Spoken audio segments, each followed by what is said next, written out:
1971 ठंडी रात। अरब सागर की लहरें सामान्य दिख रही थीं, लेकिन दिल्ली में एक कमरे के अंदर माहौल बिल्कुल अलग था।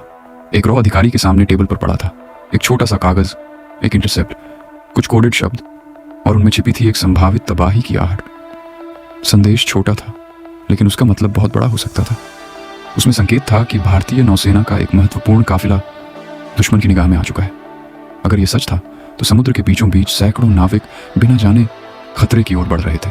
समस्या यह थी कि यह सूचना पूरी तरह स्पष्ट नहीं थी। कोड अधूरा था, स्रोत सीमित था और समय बहुत कम। अगर यह झूठा अलर्ट निकलता तो ऑपरेशन बाधित होता, लेकिन अगर यह सच हुआ तो परिणाम विनाशकारी हो सकते थे। दिल्ली में बैठे विश्लेषक बार बार उसी लाइन को पढ़ रहे थे, हर शब्द को तोड़ रहे थे, हर संभावना पर विचार हो रहा था। उसी समय अरब सागर में भारतीय नौसेना का काफिला अपनी निर्धारित दिशा में आगे बढ़ रहा था।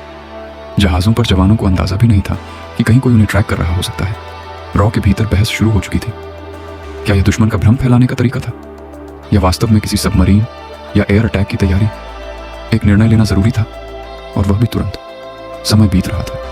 हर मिनट के साथ नौसेना का काफिला संभावित खतरे के करीब पहुंच रहा था। अंततः संदेश नौसेना कमांड तक भेजा गया, लेकिन बिना पैनिक फैलाए। निर्देश था मार्ग में हल्का बदलाव, रेडियो साइलेंस बनाए रखना और सतर्कता बढ़ाना।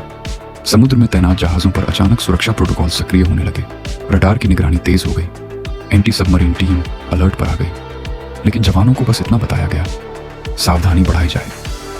इसी दौरान खुफिया चैनलों से और छोटे छोटे संकेत आने लगे, कुछ रेडियो सिग्नल, कुछ संदिग्ध मूवमेंट। तस्वीर धीरे धीरे स्पष्ट हो रही थी, लेकिन अभी भी पूरी नहीं थी। अब दांव और बड़ा हो चुका था।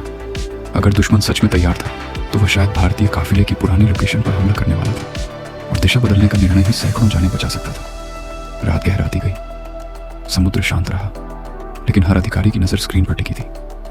एक गलत अनुमान और सब खत्म हो सकता था। दिल्ली में बैठे अधिकारी चुप थे।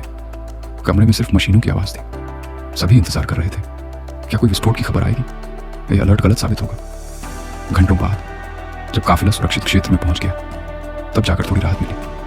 लेकिन उस रात का तनाव, उस अनिश्चितता का डर सभी के दिमाग में रह गया, क्योंकि 1971 के उस पल में एक अधूरी जानकारी, एक जोखिम भरा निर्णय और कुछ मिनटों का फर्क अरब सागर में इतिहास बदल सकता था। कभी कभी युद्ध सिर्फ बंदूकों से नहीं जीते जाते, बल्कि उन खामोश कमरों में लिए गए फैसलों से, जहां कोई गोली नहीं चलती, लेकिन हर निर्णय सैकड़ों जिंदगियों का भार उठाए होता है।